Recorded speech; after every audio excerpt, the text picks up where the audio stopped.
Hi guys, welcome to the channel concept clarity. आज का video हमारा है स्टोरी की समरी है। 10 सिंगिंग लेसन क्लास 11-12 में आता है ये आईएससी में।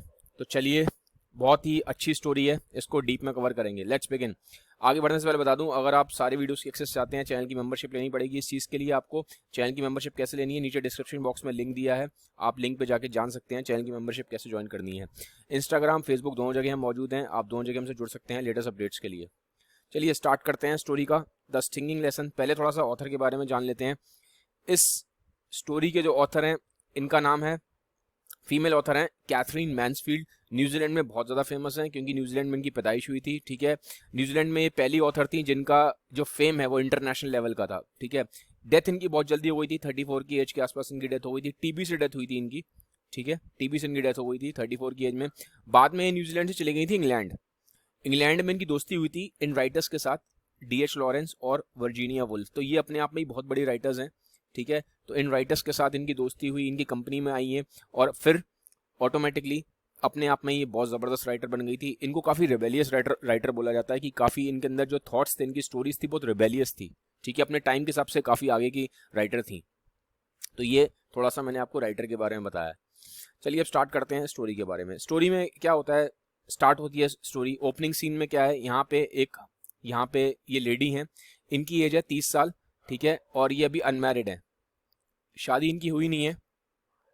ठीक है, अनमैरिड हैं ये, 30 साल की हैं। और आज के दिन जब ये स्टोरी स्टार्ट हो रही है, इनका मूड ठीक नहीं होता।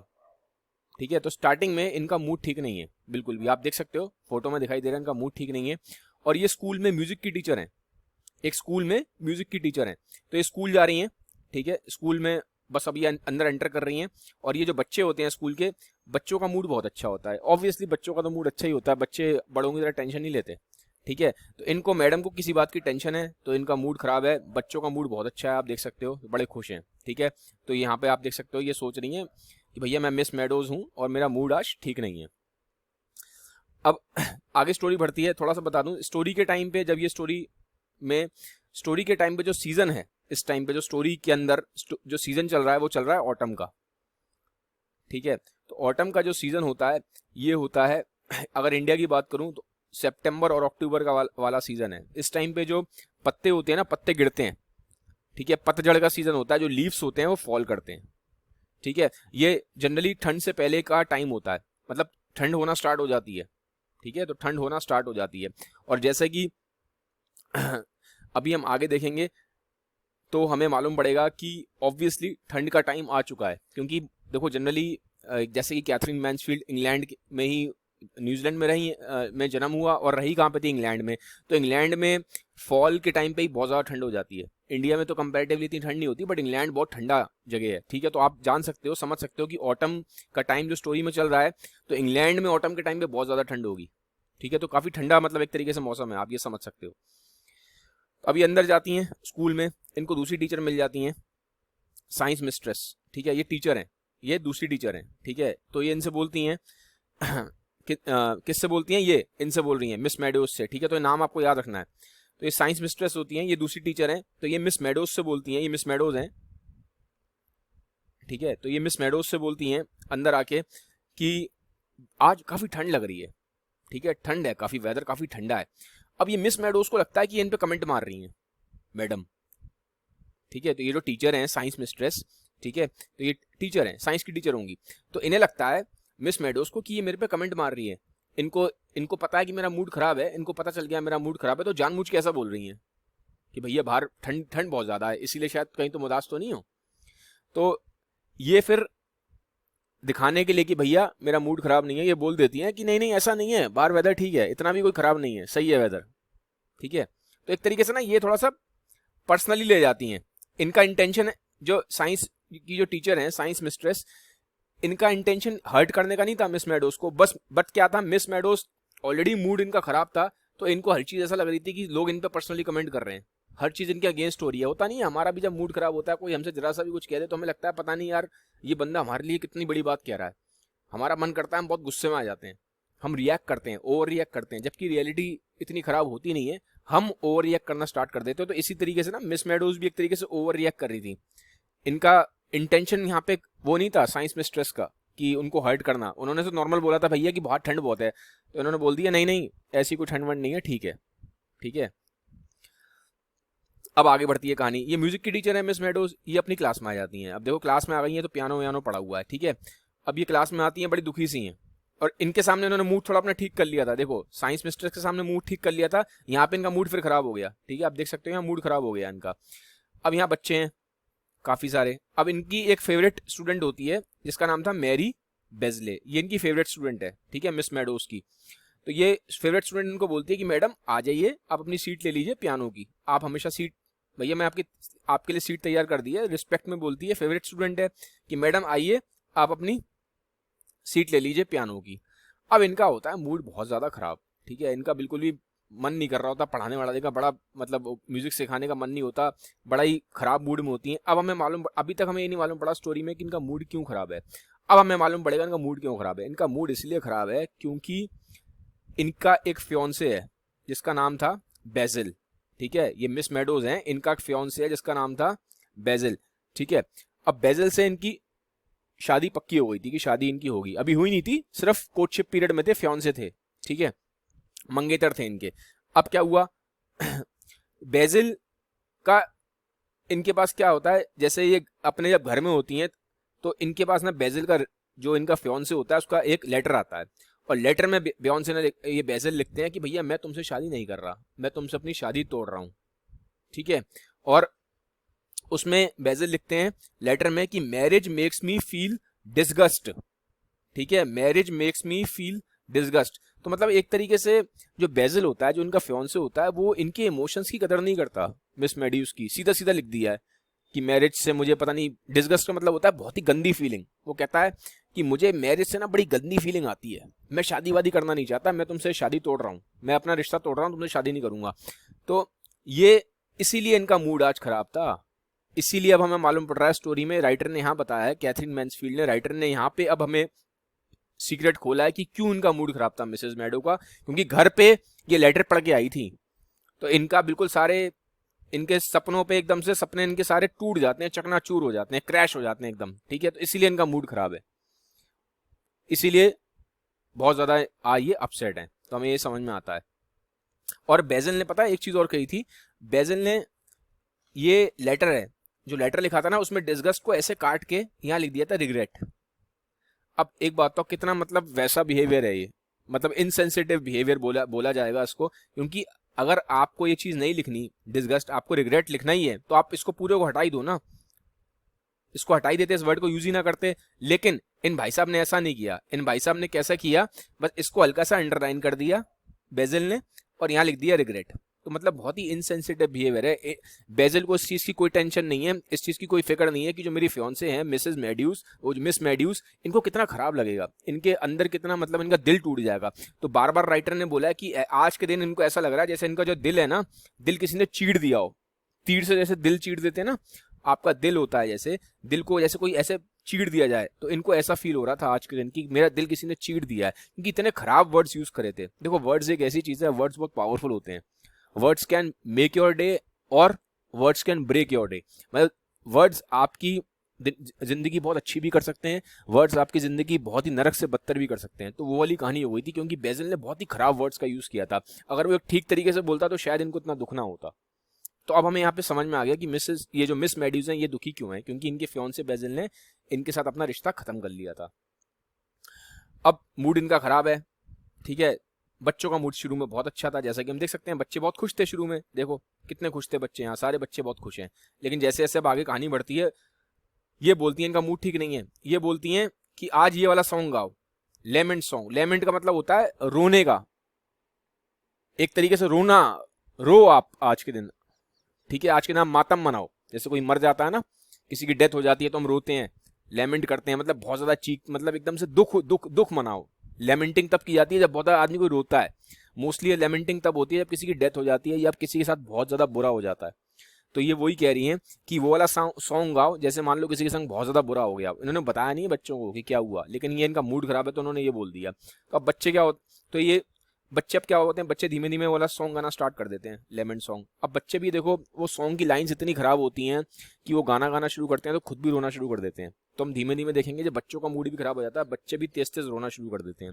ठीक है, फिर स्टोरी आगे बढ़ती है तो हमें मालूम पड़ता है कि रियलिटी ये थी कि मिस मैड्यूस और बेसिल आपस में एक दूसरे से प्यार दोनों ही नहीं करते थे।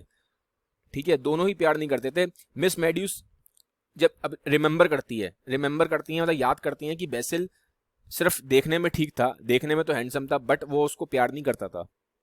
तो अब ये शादी हो क्यों रही थी? वो शादी इसलिए हो रही थी क्योंकि मिस मैड्यूस 30 साल की थी और अनमैरिड थी। और देखो उस टाइम पे अगर आप 30 साल के हो और अनमैरिड हो, आज की डेट में तो एडवांस हो चुकी है सोसाइटी बहुत, बट ये देखो कहानी कब की लिखी गई है, ये 1900 की कहानी है। ठीक है, 100 साल से पुरानी कहानी है ये। ठीक है, तो उस टाइम की पीरियड की कहानी है। उस टाइम पीरियड पे अगर वुमेन 30 साल की है और अनमैरिड है तो बहुत ज़्यादा इसको माना जाता है कि बहुत ही ज़्यादा एक्सट्रीमली लेट हो चुकी है।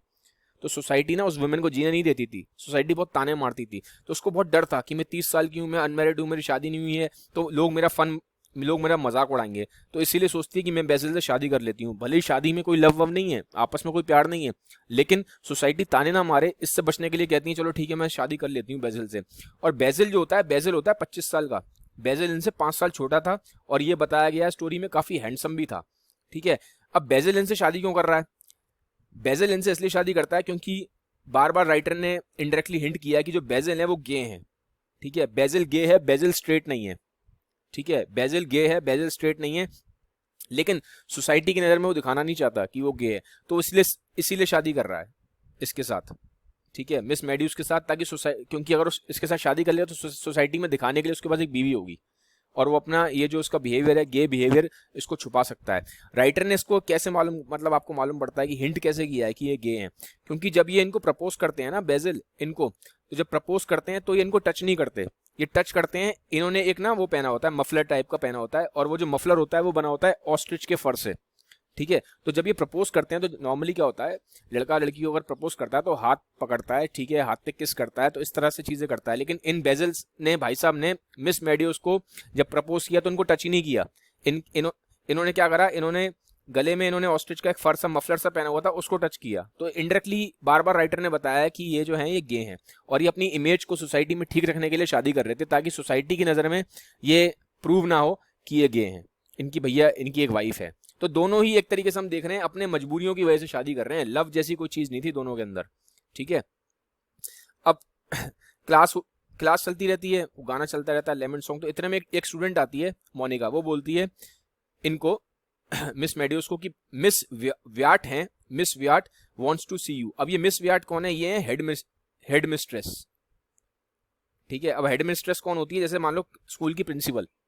तो ये मोनिका आगे बोलती है कि जो मिस व्याट हैं, जो हेड मिस्ट्रेस हैं, एक तरीके से जो प्रिंसिपल हैं, ये आपको देखना चाहती हैं। ठीक है, ये मतलब आपको बुला रही हैं, ये मिस मैड्यूस को बोलती हैं। ठीक है, तो मिस मैड्यूस फिर भागी भागी जाती हैं, पता नहीं भैया क्या हो गया, प्रिंसिपल ने क्यों बुलाया। अब यहाँ पे प्रिंसिपल आ जाती है, मिस व्याट। तो मिस व्याट कहती है कि आप एक ना लेटर आया है। ठीक है, वो लेटर पता नहीं किसका है, इनको नहीं मालूम है। वो कहती हैं कि भैया लेटर आया तो देख लो। अब नॉर्मली क्या होता है कि स्कूल टाइम में कोई लेटर आता नहीं है। स्कूल टाइम में लेटर तभी आता है जब कोई बहुत ज़्यादा बैड न्यूज़ हो या कोई बहुत ज़्यादा इमरजेंसी हो, मान लो किसी की डेथ हो गई हो। ठीक है, इस टाइप से। तो फिर ये मिस व्याट बोलती हैं कि भैया आई विश कोई यार ख़राब न्यूज़ ना हो। ठीक है, तो चेक कर लो। तो बड़ा इनका ही बड़ा मूड सैड सा होता है, सिंपैथी दिखाती हैं। और ये होती हैं जो मिस मैड्यूस, ये देखती हैं कि लेटर बेसिल का है, तो ये घबरा जाती हैं, पता नहीं कि बेसिल की डेथ तो नहीं हुई, क्या हो गया यार, इमरजेंसी हुई, क्या हो गया, इस टाइम पे लेटर क्यों भेजा है। लेकिन जब ये पढ़ती हैं लेटर को तो बड़ी अच्छी न्यूज़ होती है। अच्छी न्यूज़ क्या होती है? बेसिल भाई साहब उसमें लिखते हैं लेटर में कि मैंने अपना इरादा बदल लिया है, अब मैं तुमसे ही शादी करूंगा, मैं तुमसे ही शादी करूंगा, मैंने अपना इरादा बदल लिया है। तो ये पढ़ के जो मिस मैड्यूस है बहुत खुश हो जाती हैं। ठीक है, शी बिकम्स वेरी हैप्पी, बहुत खुश हो जाती हैं। और ये बोलती हैं फिर इनको, मिस व्याट को, कि मैडम खुशी की बात है, कोई ऐसी खराब बात नहीं है, मेरे फियोंसे ने बेसिल ने भेजा है। ठीक है, और ये बहुत एम्फेसाइज करती हैं इस वर्ड को, फियोंसे, कि मेरे फियोंसे बेसिल ने भेजा है। क्यों करती हैं?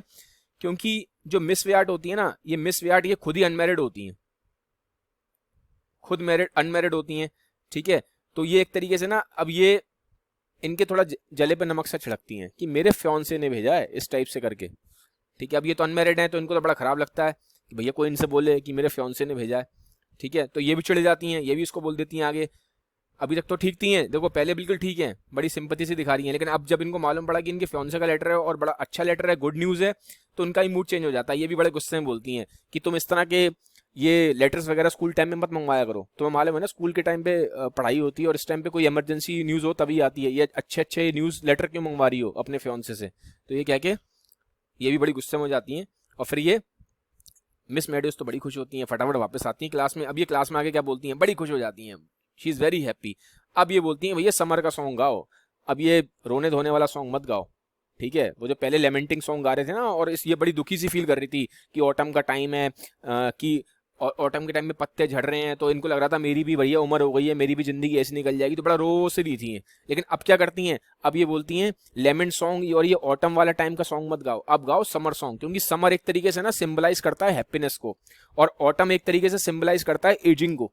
तो पहले जो उन्होंने सॉन्ग जो गाया था लेमेंट का, ऑटम और जो बाहर मौसम हो रहा था तो उससे बड़ी डिप्रेस हो रही थी, इनको महसूस हो रहा था मेरी उम्र निकलती जा रही है, मेरी एजिंग हो रही है। बट अब ये बोलती है समर सॉन्ग गाओ, समर का मतलब होता है यूथ, समर का मतलब होता है होप्स, ठीक है। तो अब ये बोलती है ये वाला सॉन्ग गाओ, तो एकदम से बच्चे ही बड़े खुश हो जाते हैं, बच्चे फिर तेज तेज समर सॉन्ग गाना शुरू कर देते हैं, तो एक तरीके से बहुत खुशी फैल जाती है, बैंग एकदम से बड़ी खुशी आती है। और बच्चों से ज्यादा ये तेज गाती हैं गाने को, बहुत तेज तेज गाती हैं, ठीक है। तो इसी के साथ ये हमारी स्टोरी खत्म हो जाती है। अब स्टोरी से आपने क्या सीखा, स्टोरी से हमें दो चीजें समझ में आती हैं।